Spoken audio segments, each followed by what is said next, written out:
Assalamualaikum warahmatullahi wabarakatuh.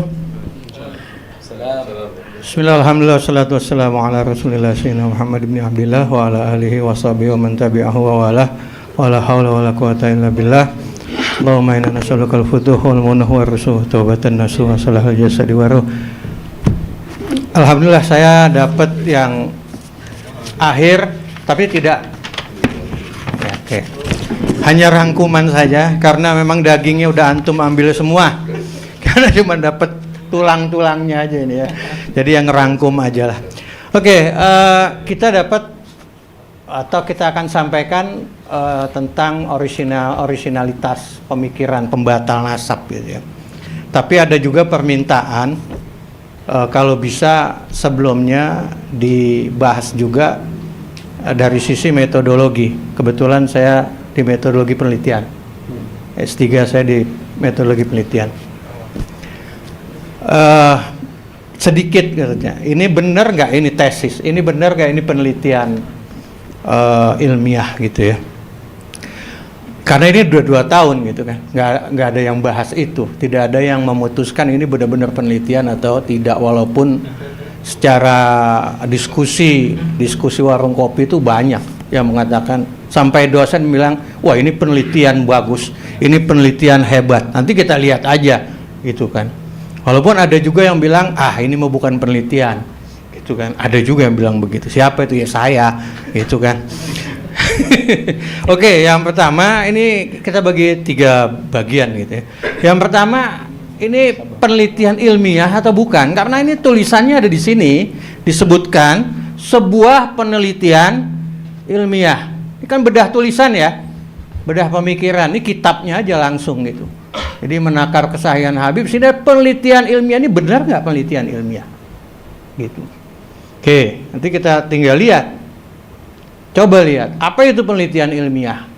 Kan penelitian ilmiah itu aktivitas yang dilakukan menggunakan metode ilmiah untuk memecahkan satu masalah. Nah, metode ilmiahnya ini. Coba Anda lihat, daftar isi bandingkan dengan metode ilmiah. Coba. Ini adalah latar belakang, hipotesis, analisis, kesimpulan. Ini kan semacam apa ya? Ya kalau mau dibilang clipping, ya enggak lah, naiklah dikit. Ya kalau cerpen, ya jangan. Ini agak panjang juga dia. Jadi ya makalah lah, makalah gagasan sendiri gitu ya. Makalah gagasan sendiri, tapi memang jauh dari metode, menggunakan metode ilmiah gitu. Oke, selanjutnya saya nggak lama-lama, kita lihat ini bukunya dia, menggunakan penelitian verifikatif. Kan kalau dari sisi tujuan penelitian verifikatif itu kan memverifikasi metode, teori paling enggak. Nah, kita lihat nggak di dalam kitab ini, di dalam buku ini ada memverifikasi teori? Nggak ada. Harusnya memverifikasi teori. Yang diverifikasi apa? Nama. Ada nggak nama Ubaidillah di situ? Gitu. Harusnya memverifikasi teori. Teori apa?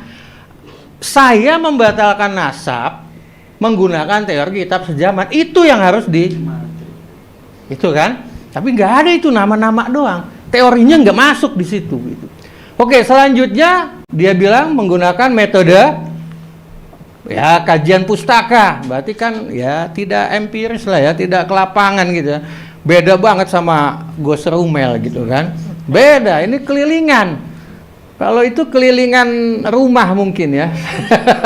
Rumah di kamar, di tengah, atau mungkin kalau metode library research. Coba lihat lagi. Ini di bukunya, di Ciputat, itu dia bilang, penelitian saya ini penelitian sejarah. Seminar Ciputat. Ya, seminar ya, seminar Ciputat. Nah, sekarang pertanyaannya mana yang benar?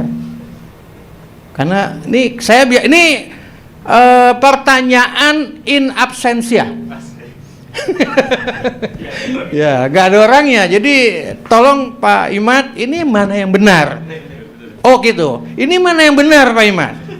Ini library research atau penelitian pustakaan? Itu harus dijawab. Gitu. Lah kalau udah begini aja mau dibilang penelitian ilmiah kan aneh gitu. Aneh itu ada dosen yang bilang ini penelitian ilmiah. Belajar dululah filsafat ilmu tuh dosen. Belajar dululah metodologi penelitian gitu, baru bilang ini penelitian ilmiah gitu. Oke, lanjut. Saya nggak lama-lama ini, 15 saja. Kalau Anda menggunakan penelitian sejarah, anggap aja kita lagi belajar metodologi penelitian sejarah setengah semester. Cuman dirangkum saat ini cuma 15 menit. Gitu ya. Kalau Anda melakukan penelitian sejarah, ada langkah. Pertama itu heuristik. Heuristik itu mengumpulkan data. Data yang dikumpulkan apa? Bisa tulisan, bisa lisan, bisa visual, bisa benda, dan lain-lain. Tulisan bisa kitab. Bisa manuskrip. Lah bagaimana mau memutuskan nasab Ba'alawi itu mardud munqati kalau kitabnya yang diteliti hilang 1 halaman? Bingung nggak itu? Pas hilang, pas banget nama Ubaidillah di situ. Halaman 29 30. Kan bingung itu. Apa yang mau diteliti di situ? Apa yang mau diambil datanya? Kitabnya hilang 1 halaman. Pakai mukasyafah tuh. Nah, itu dia. Selanjutnya apa lagi? Manuskrip. Ini manuskripnya Gus Rumel kan berhalaman itu banyak. Ini cuma 4 halaman manuskripnya. Nah, jadi yang seperti ini bagaimana bisa dibilang penelitian ilmiah? Belum lagi visual, benda. Tolong kalau mau begitu, benda itu misalkan makam. Ya, berangkatlah ke sana, ke Hadramaut. Kalau memang nyatakan, oh nggak pernah hijrah, dia tetap di Irak, ya lihat di Irak. Gitu. Ya, antara Irak dan Yaman, kemungkinan antara kamar dan kamar depan, mungkin ruang depan. Ya, jadi bingung kita jadinya. Gitu ya, jadi bisa artifak-artifaknya. Nah, itu menghasilkan data nanti. Datanya bisa kita klasifikasikan, ada yang primer, ada yang sekunder. Nah, sekarang data yang dipakai itu kitab-kitab yang dipakai primer atau sekunder? Semuanya sekunder, nggak ada yang primer. Gitu. Semuanya sekunder. Dari mulai Tahdzibul Ansab, sekunder semua. Sampai ke bawahnya. Oke, setelah dia heuristik, dia ngumpulin, dia verifikasi. Verifikasi diapain? Ada verifikasi ekstern, ada intern. Kalau dia ekstern berarti dia harus melihat orisinalitasnya. Apa yang dipakai kitab untuk membatalkan? Sajarah Mubarakah. Udah selesai dibahas tadi. Secara kritik ekstern. Seperti apa? Internnya bagaimana? Dalamnya berarti. Sudah juga saya sampaikan, ada nggak tadi ditanya ada nggak konsisten, tidak konsisten, ada. Nanti saya kasih contohnya. Oke, baru itu nanti ada validitas. Nah, yang tadi data itu pun harus triangulasi dulu. Mendapatkan data itu triangulasi sumbernya gimana? Ya kalau sumbernya hanya dengan buku yang hilang 1 halaman, manuskrip yang hanya 4 lembar, bagaimana mau melakukan triangulasi? Sebagaimana dengan metodenya dan lain-lainnya.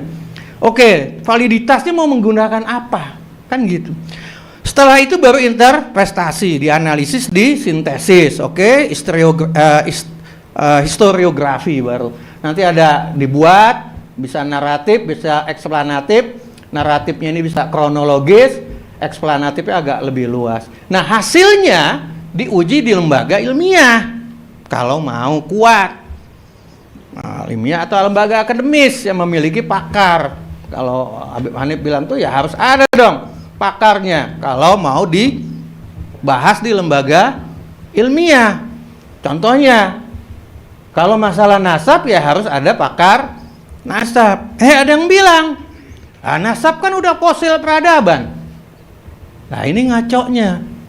Kalau pendapat saya, selama ada manusia, ilmu nasab itu bukanlah fosil peradaban. Sampai kiamat, manusia masih kawin-mawin, manusia masih membagi warisan, maka ilmu nasab tidak akan menjadi fosil peradaban. Bahkan kemungkinan ilmu-ilmu lain yang bisa jadi fosil. Contohnya mungkin DNA. DNA hari ini oke.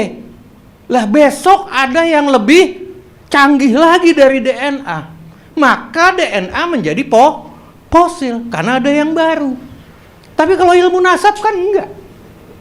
Selama manusia ada, dia melekat di dirinya. Ada namanya revolusi industri 4.0 sekarang. Revolusi pertama itu mesin uap. Revolusi kedua, dia mulai elektrikal. Mesin uap menjadi fosil. Revolusi ketiga menggunakan komputer. Elektrikal menjadi fosil.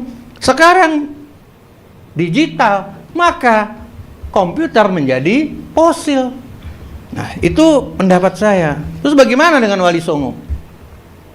Kalau Wali Songo bagaimana? Kalau tempatnya misalkan ada lembaga yang menggunakan lembaga ya, saya nggak sebut yang ya tendensius.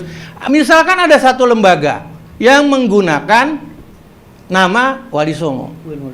Misal, ada orang yang bikin makalah membatalkan nasab Ba'alawi misalkan.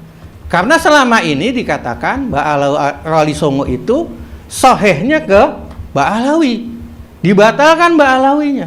Kan aneh juga itu lembaga manggil orang yang ngebatalin nama lembaganya gitu. Lah memang nggak mikir itu di dalam lembaga itu kan ada misalkan pemikir-pemikir, harusnya kan dipikir dulu itu. Satu itu ya. Yang kedua, contohnya lagi nih, makanya saya katakanlah Wali Songo itu sahih di Ba'alawi. Sudah berapa kali Wali Songo itu pindah-pindah. Ini kalau menurut Kiai Imad itu nasabnya nasab Mudotoribah kalau nggak salah ya, pindah-pindah dia. Iya, palsu. Ada lagi tiba-tiba muncul lagi Pajah itu. Menurut Kiai Imad itu palsu, tiba-tiba muncul. Tadi udah disampaikan oleh Habib Hanif dari Ja'far bin Ali Al-Hadi putus, udah. Dari apa tadi? Al-Jailani Soleh putus. Apa lagi? Sekarang yang baru dari Ajal Samsudin putus juga. Nggak nyambung. Nggak nyambungnya di mana? Di Muhammad bin Ali Al-Hadi. Kalau pakai teori kiamat. Kalau nggak pakai teori kiamat udah biasa aja. Lihat aja di Tahzibul Ansab. Dulu Ali Al-Hadi punya anak itu yang dia ambil ya 3. Dia mau cari jalur 3 nih. Kemarin dari Ja'far bin Ali Al-Hadi yang disebut Ja'far Al-Kazab tadi, udah ganti Zaki. Kambil ke situ putus, nggak bisa. Diambil lagi dari Hasan Al-Askari kemarin, putus lagi. Sekarang ngambil dari Muhammad bin Ali Al-Askari, putus lagi. Kenapa Muhammad? Dalam kitab Tahzibul Ansab dikatakan Ali Al-Hadi itu hanya punya anak 2 yang menurunkan, Ja'far sama Hasan Al-Askari. Turun lagi ke Sajarah Mubarakah, Ali Al-Hadi punya anak 7, tetapi sepakat, termasuk Muhammad.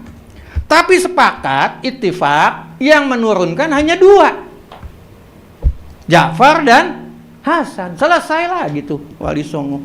Sudah kembali rujuk ke Ba'alawi, nggak usah malu-malu. Sudah. Oke, lanjut. Sekarang kita mau lihat latar belakangnya apa sih? Tadi udah. Ini bukan sosial ya, ini penelitian ini.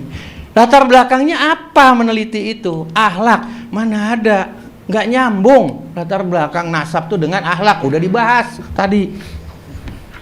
Nah ini apa sih kira-kira yang membangun akhlak? Anggaplah akhlak Ba'alawi dianggap akhlaknya, kok nggak bener ya? Nggak cocok sama akhlak kakeknya.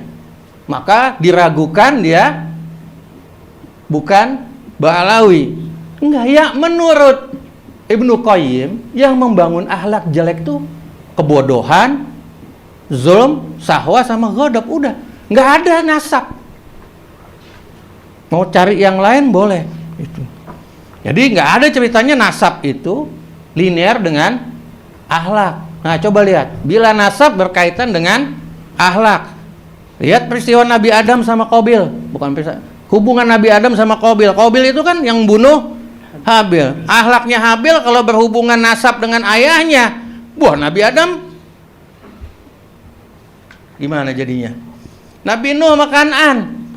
Coba lihat dari sisi akidah, itu akhlak juga kan? Akidahnya menolak. Berarti kalau hubungannya ke bapak gimana? Abdul Muthalib sama Abu Lahab bagaimana?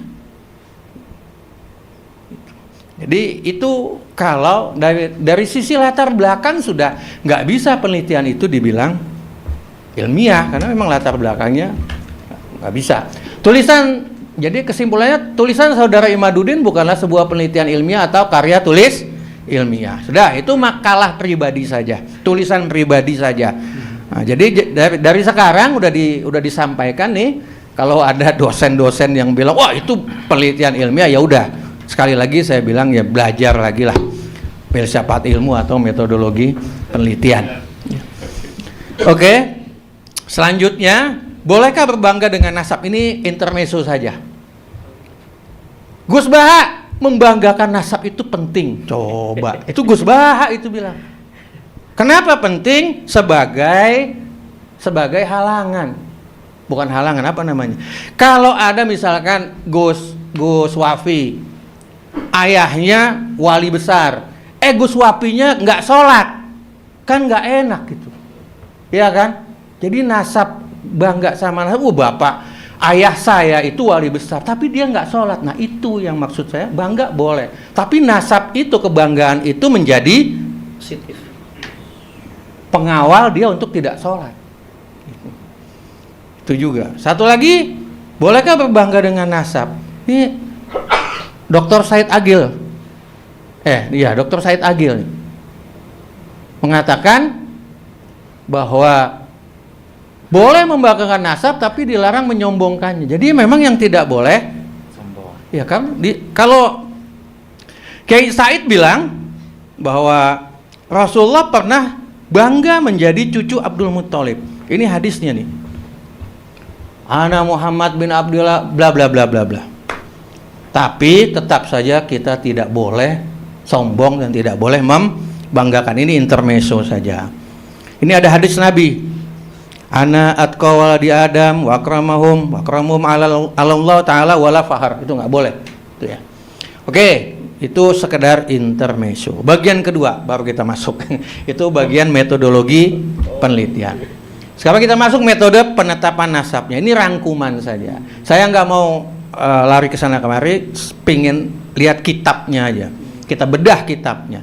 Ini kitabnya Pak Haji Imad, gitu ya, Pak Kiai Imad. Dalam kitabnya ilmu nasab. Dia menyatakan metode menetapkan nasab ada 6. Ini 27 ini qawaid, diambil dari qawaid dirasah ilmil ansab. Kolamnya Al-Bahis, Mujahid, Munasir, Munsid. Yang pertama perkawinan. Yang kedua yang ketiga bai, yang keempat suhrawal isti, yang kelima kitab-kitab nasab terdahulu. Nanti kita lihat nih, ini kitab-kitab nasab terdahulu, tapi nggak ada sejamannya di sini.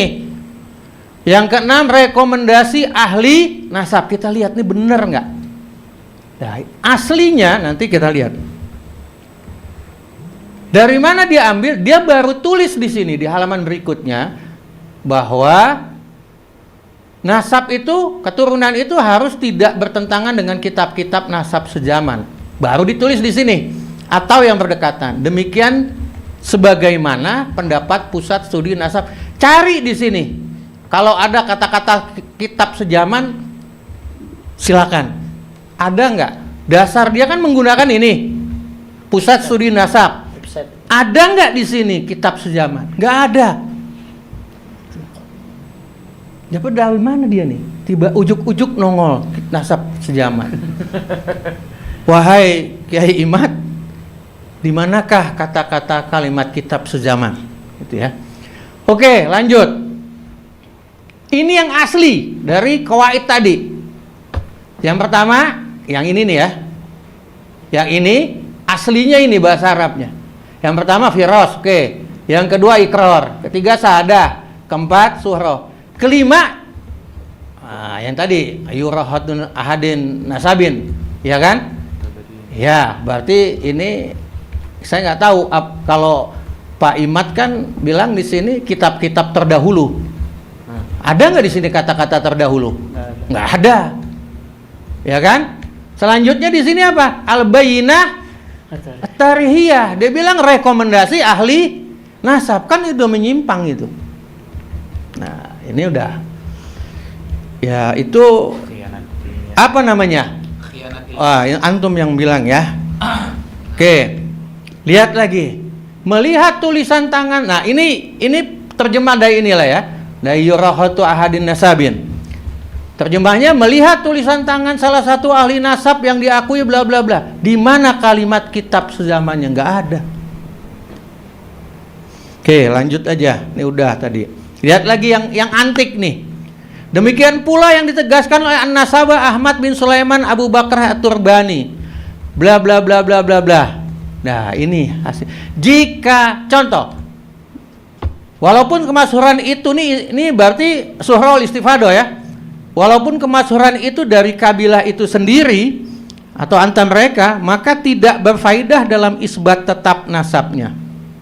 Jika ia bertentangan dengan suhrul istifado ilmiah dalam sumber-sumber dan referensi kitab atau manuskrip lama. Kita lihat contoh, jika ada seorang yang mengaku keturunan Nabi bla bla bla bla tapi enggak mengaku keturunan Nabi Muhammad SAW dan dari jalur Musa al-Kazim, lalu ia mengurut nama leluhurnya, ternyata ia dari jalur Z bin Musa al-Kazim. Lalu dilihat dalam kitab yang paling dekat dengan masa hidup Z, misalnya dalam kitab Sirul Silsilat Alawiyah abad keempat. Setelah dilihat dalam kitab tersebut ditemukan keterangan bahwa Z bin Musa tersebut tercatat lam yu'akib, tidak punya keturunan, maka pengakuan ini batal. Jika tidak ada kitab semasa atau yang lebih tua mengatakan sebaliknya, jika ada kitab semasa yang mengatakan sebaliknya, maka nasab tersebut muhtalaf fihi. Saya nggak tahu ini ada nggak dalam istilah ilmu nasab muhtalaf fi. Itu kan kemungkinan ini makbulun nasab. Jadi ada yang memperselisihkan, ya kan? Satu orang menerima, satu kelompok menerima, kelompok lain nolak. Ini yang antik. Jika tidak ada kesaksian kitab-kitab dari nama-nama itu semua, artinya sama sekali tidak ada kitab yang menyebut nasabnya ke atas, maka disitulah suhro istifado berlaku. Antik nggak tuh? Tapi ini buku Imad nih. Bukunya Imad. Stop loh. Bukunya Pak Imad ini. Beliau hadir. Hadir makanya. Mohon maaf Pak Imad. Oke. Nah, ini suhro istifado ba'alawi udah tadi ya. Suhro istifado ba'alawi dibilang suhro istifado hadisah karena mulai ditulis pada zaman Syekh Ali bin Abu Bakar Syakran abad 9. Padahal kan sebelumnya udah ada. Dalam kitab As-Suluk ada. Dalam kitab Al-Atoya ada. Itu di abad 8 itu. Nah, ini contohnya. Di abad 8, kitab As-Suluk. Dari kalangan aswab di sana yang dikenal dengan keluarga Abi Alawi sudah suhro. Ini ada juga 778 Ar-Rasuli sudah suhro. Oke. Sebenarnya dari mana sih dalil kitab sejaman itu? Dalil kitab sejaman itu diambil dari pendapatnya Murad Sukri. Coba lihat itu di asibam.net. Hilang. Nah, ini Google ini Asibam, lihat persis banget diambil. Maka hendaklah keturunan Alawi setelah penjelasan ini menyebutkan siapa dari para tokoh ulama yang sejaman dengan Muhammad Al-Mirbad dan nenek moyangnya yang menyebutkan silsilah mereka dan secara jelas menyatakan bahwa mereka adalah syarif keturunan Husainiyah. Yang dimaksud dengan para ulama di sini adalah mereka yang hidup sejaman dengan nasab tersebut sejak awal, seperti ulama abad ke-6, 7, ke-8, bla bla bla bla. Harus ada teks dari para ulama abad demi abad, generasi demi generasi. Nah, itulah yang menjadi sumber perpecahan kita hari ini. Ya ini. Cuman dari internet. Kopas internet, pecah kita langsung. Dahsyatnya itu informasi yang diambil. Kita nggak tahu hoak apa enggak, kredibel atau enggak ini kan. Tapi diambil akhirnya ya seperti ini. Bagaimana itu Murad Sukri itu? Murad Sukri menurut Ahmad bin Abu Bakar At-Turbani, saya belum jelasin yang depan itu gambar tadi ya. Aku telah membaca beberapa pernyataan Murad Sukri dalam bukunya Quraish fi Urdun dan menemukan bahwa dia telah menyimpang dari jalan para ahli silsilah. Dipakai. Gitu. Terutama karena dia jatuh dalam kontradiksi yang menunjukkan ketidaktahuannya dalam bidang ini. Orang yang bernama Murad Sukri tidak memiliki pengetahuan dalam ilmu silsilah. Itu diambil dari situ. Ini pendapatnya At-Turbani, teman-temannya lah dulu. Tapi alhamdulillah Pak Turbani, Ahmad bin Abu Bakar Turbani udah rujuk ya. Tarja itu ya. Oke, nanti ada itunya. Oke. Disebut lagi di sini Abu Bakar At-Tubrani berkata, bla bla bla bla bla bla, seperti dalam penjelasan tentang keluarga Asgab Yordania. Bla. Hal ini menunjukkan kontradiksi dalam metodenya dan kurangnya pengetahuan tentang jalan dan metode para ahli silsilah. Berarti dia menerimalah silsilahnya keluarga Asgab di Yordania, At-Turbani, makanya dia rujuk gitu kan. Oke, adopsinya itu dari kalangan, saya kalau mau bilang kalangan W tidak mau. Nanti kita perpecahan lagi. Jangan. Jadi kita W, jangan. Jangan. Wafi. Jadi kita anggap ya orang-orang yang nyeleneh tadi itu kan, Murad Sukri itu. Nah, sekarang adopsi mana lagi? Oknum ya, oknum W. Gitu. Oknum dari aliran W lah. Gitu.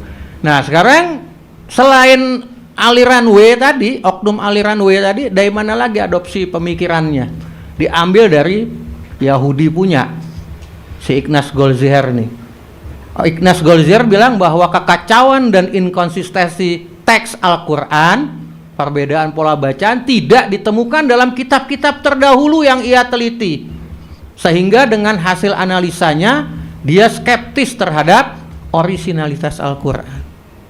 Itu kan satu lagi, Joseph Scott ini ya, menolak validitas hadis Imam Bukhari karena hadis tersebut tidak ditemukan dalam kitab hadis yang lebih tua. Ini kan persis tuh kan, persis pemikirannya. Nggak ada kitab yang lebih tua dari Sajarah Mubarakah, yang nggak bisa, udah persis itu. Oke, pembatal nasab lainnya ini At-Turbani, tapi sudah tarja tuh ini, udah ini. Assalamualaikum, sampai ini antum yang korespondensi. Ya, bagaimana? Oke, ini Ba'alawi min Usra Al-Hasimiyah. Sahih enggak nasabnya? Wah, udah jelas, jawabi wadih gitu kan. Terus tanya lagi, udah taruh jatuh, udah selesai. Kalau ini nggak usah dibahas. Nah, selanjutnya pembatal nasab itu Yasin Kalidari sama Audah Al-Ukaili. Ini dia berbasis, kalau At-Turbani awalnya membatalkan nasab Ba'alawi itu karena nasab Ba'alawi itu mencangkok dari nasab Al-Ahdal gitu kan. Tapi nanti kita bahas. Nah, kalau Yasin Kalidari sama Audah Al-Ukaili ini berbasis Sajarah Al-Mubarakah gitu. Nah, ini udah dibahas. Sekarang ketidakkonsistenannya bagaimana? Ini contoh. Di sini ada, ini pakai hasar kan, jumlah ismiyah. Lihat, ini ada At-Tahzib. At-Tahzib mengatakan anaknya Muhammad Al-Bathani itu 7 ya, 7 ya, sini 7, yang sini 6 ya, 6. Al-Majdi 6. Ini jumlah ismiyah semua loh di atas. Al-Fahri 6, tapi Sajarah Mubarakah 7. Padahal ini kan udah nggak boleh lagi ditambah-tambah. Tapi kenapa kok di Sajarah Mubarakah nambah? Berarti kan nggak konsisten dia. Iya kan? Kalau mau memang itu jumlah ismiyah hasar, sudah harusnya ngikut kepada ulama yang terdahulu. Kalau memang 666, 6 dong. Tapi ditambahin 7. Yang lebih dahsyat lagi begini. Coba lihat. Selanjutnya Abdullah bin Ali Al-Hasan bin Zaid keturunannya dari Ahmad. Hanya satu Ahmad kan? Ini At-Tahzib. Ditambah sama Sajarah Mubarakah. Ada 2. Ada Abdul Azim dan Ahmad. Kan nggak konsisten di sini. Dahsyat lagi nih. Ini yang lebih dahsyat. Bahwasanya Abdul Azim bin Abdullah bin Ali bin Hasan bin Zaid tidak memiliki keturunan. Itu di Tahzib. Di Sajarah Mubarakah ada keturunannya dari Muhammad. Udah dibilang tidak ada keturunan, wah itu udah bukan lagi hasar, itu udah Hasut itu. hasut. Tapi ditimbulkan lagi sama Sajarah Mubarakah. Jadi memang dari sisi kredibilitas, dari sisi kritik intern, ini sudah tidak bisa bukan digunakan ya, tidak bisa diandalkan, tidak bisa dijadikan patokan untuk membatalkan, karena memang dari sisi isinya dia tidak konsisten. Atau begini, jumlah ismiyah itu tidak mutlak, bukan sesuatu yang mutlak, tapi aglabiyah, jadi bisa aja gitu. Oke, nah ini selanjutnya, saya nggak tulis bahasa Arabnya. Ini pembatal nasab namanya Muqbil bin Hadi Al-Wadi'i. Apa benar dia membatalkan nasab Alawi? Ternyata tidak. Ada pertanyaan. Ini di dalam kitab Al-Ba'is ala Syarhil Hawadits. Ini Anda ada pertanyaan, Anda berbicara tentang keluarga Bani Alawi dari Ahlul Bait dan menyatakan bahwa mereka hanyalah sampah, itu tidak berharga. Apakah ini berarti bahwa mereka tidak memiliki silsilah ke Imam Ali dan bahwa klaim mereka tersebut tidak sah? Jawabannya apa? Aku berbicara tentang penduduk Sa'dah dan menyebut mereka sebagai Alawi, bukan Ba'alawi. Sa'dah ini kan Zaidiyah. Huti itu dari sana semua. Huti. Zaidiyah. Jadi bukan Ba'alawi. Tetapi walaupun dia tidak membatalkan Ba'alawi, tapi dia syak. Sampai dia syak ini. Tapi ya dia syak gitu dengan Ba'alawi. Kenapa? Dalilnya ya dalil Quraisy itu nanti di akhir zaman itu ya yang akan cepat punah itu bangsa Quraisy. Tapi kenapa Bani Alawi itu makin banyak di akhir zaman? Nah, dia syak di situ. Nah, insya Allah nanti kita jawab lah yang begini-begini. Anak punya ide menjawab lagi nih, bikin buku lagi untuk ini. Untuk apa? Alasan-alasan pembatal nasab. Insya Allah kita keluarkan lagi. Itu dari Muqbil bin Hadi Al-Wadi'i. Nah, sekarang kita ke bagian ketiga, sembrono dalam mengambil kesimpulan. Nah, ini yang diminta tadi. Apakah Imam Ahmad bin Isa tidak hijrah ke Hadramut? Ini pertanyaan sebagian dari 12 pertanyaan untuk Robito. Apakah Imam Ahmad bin Isa tidak hijrah ke Hadramut? Itu ya. Kenapa? Karena yang mengatakan Ahmad bin Isa hijrah ke Hadramut itu di bukunya Syekh Ali bin Abu Bakar Syakran. Nggak ada selain dia. Padahal kalau kita lihat di Jauhar Safaf tuh ada. Jadi sebelum Syekh Ali bin Abu Bakar Syakran udah ada. Ya kitab yang mengatakan hijrahnya Imam Ahmad bin Isa.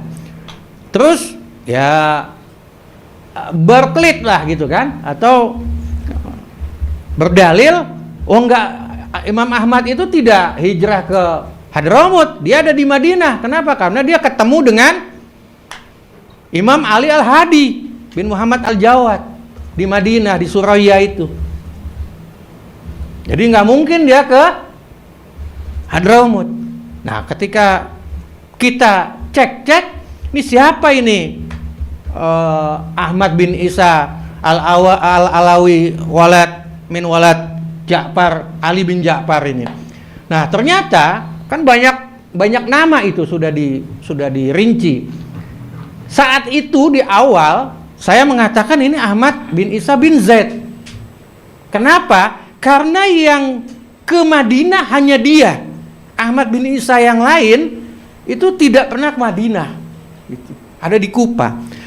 Nah, itu dipermasalahkan lagi. Gitu kan, dipermasalahkan karena Ahmad bin Isa bin Zaid bukan dari Ali bin Ja'far. Alhamdulillah ketemu nama Ahmad bin Isa bin Walad Ali bin Ja'far, yaitu Ahmad bin Isa bin Ali bin Ja'far. Jadi bukan Imam Ahmad bin Isa bin Muhammad. Satu itu ya. Yang kedua, kalau memang dia ketemu, kan Imam Ali Al-Hadi itu meninggalnya 254 Hijriyah. Sedangkan kalau yang dibilang Haji Imad itu dia Imam Ahmad bin Isa bin Muhammad, dia lahir tahun 260 Hijriyah. Masa sih orang yang belum lahir 6 tahun meninggal di baru lahir ketemu? Kan nggak mungkin. Malah di kitab Al-Imam Muhajir itu lahirnya 273. Oke deh, anggap ada kitab katanya yang 240. Ya anak belum dewasa, baru kecil. Nggak mungkin itu. Jadi kalau memang kesimpulan beliau itu yang ketemu itu Imam Ahmad bin Isa, ya sembrono dia dalam mengambil kesimpulan. Silsilah Ba'alawi mencakok dari silsilah Bani Ahda. Ya bagaimana bisa? Silsilah Ba'alawi sudah eksis di abad 8. Sedangkan silsilah Bani Ahdal baru muncul di abad 9 di kitab Tuhfatul Zaman. Kita udah ada di As-Suluk. Jadi nggak masuk akal lagi. Nah ini salah satu alasannya At-Turbani sebenarnya dalam membatalkan, tapi dia sudah rujuk. Kitab Abdul Imam ini yang jarang diangkat. Karena kalau diangkat katanya mau dibantai. Ya sekarang bantai dah. Kitab Abdul Imam dikatakan palsu karena penulisnya lahir tahun 199 Hijriyah. Sedangkan di cover bukunya tahun 478 Hijriyah. Nah, sebenarnya yang wafat tahun 199 itu kakek dari penulis. Dia rupanya lewat itu. Membacanya lewat. Namanya Muhammad bin Ibrahim Toba-Toba, bukan tahun wafatnya penulis yang namanya Muammar Yahya bin Muhammad Toba-Toba. Nah, ini nggak logis semua apa yang disampaikan. Oke. Sebenarnya ada lagi beberapa gitu ya. Dari sisi ada nggak kitab abad 5, 6, 7? Ya kan nggak harus kitab. Manuskrip sudah ada. Bisa dibaca nanti di buku yang baru di launching. Apalagi misalkan kuburannya Imam Ahmad bin Isa.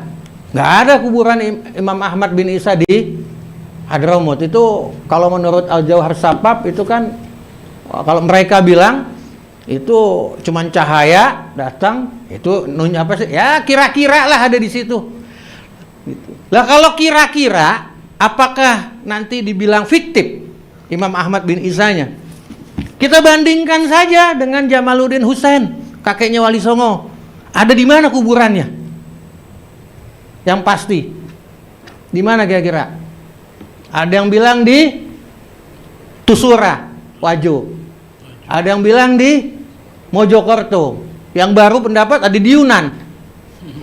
Gitu kan? Apakah kalau memang bermasalah itu kuburan, orangnya fiktif? Enggak. Lah kalau fiktif selesai Wali Songo. Fiktif semua itu. Nah, itu 12 pertanyaan untuk Robitoh yang sebenarnya kita sudah tulis di dalam buku ini. Kita udah tulis nih. Nanti tinggal dibaca saja. Kalau dijelaskan nih panjang. Oke, sekarang mengapa sih masyarakat terpengaruh? Satu, karena memang daya kritis dan rasional terhadap informasi mungkin minimal, tidak berfungsi, gitu ya. Apalagi sekarang zamannya zaman post truth gitu. Jadi apa-apa ya, sesuatu yang negatif, yang hoax diulang-ulang bisa jadi benar. Apalagi sekarang ada media, jadi enak gitu kan. Yang kedua, literasi masyarakat memang rendah gitu ya. Literasi membacanya kan rendah di bidang nasab. Ya mau ngapain sih baca-baca nasab Ba'alawi kalau memang nggak ada kasus ini. Dulu mana ada yang baca-baca nasab Ba'alawi? Nggak ada. Yang mempelajari itu nggak ada. Tapi alhamdulillah ada hikmahnya. Dengan kasus ini semuanya dibaca, semuanya dipelajari sampai ke DNA, sejarah DNA, semuanya. Alhamdulillah. Ya tapi kan tetap tegar nasab Bani Alawi gitu ya. Oke, yang ketiga, hati-hati upaya membenturkan peradaban. Ini teorinya Samuel Huntington ini. Class of Civilization. Alhamdulillah, artinya begini. Pembenturan itu tidak lagi menggunakan faktor ekonomi, misalkan antara si kaya dengan si miskin. Tapi sekarang sudah mulai ke komunitas-komunitas. Nah ini yang dibenturkan. Untuk apa? Untuk mungkin ya kita nggak tahu. Mungkin ada kepentingan tertentu, bisa politik, bisa yang lain-lainnya. Alhamdulillah, Rabitul Alawiyah sudah melakukan usaha-usaha untuk membendung itu. Kamu bagaimana sih caranya supaya benturan itu tidak ada? Ia merubah cara pandang atau cara berpikir masyarakat tentang benturan peradaban itu. Caranya bagaimana? Rabitul Alawiyah sudah melakukan kunjungan ke berbagai lembaga-lembaga untuk menyatukan visi. Itu eksternnya. Tinggal internnya bagaimana Rabitul Alawiyah? Ya mungkin mengedukasi anggotanya dalam hal berdakwah, utamanya dalam materi. Itu ya, materi. Karena saat ini yang sedang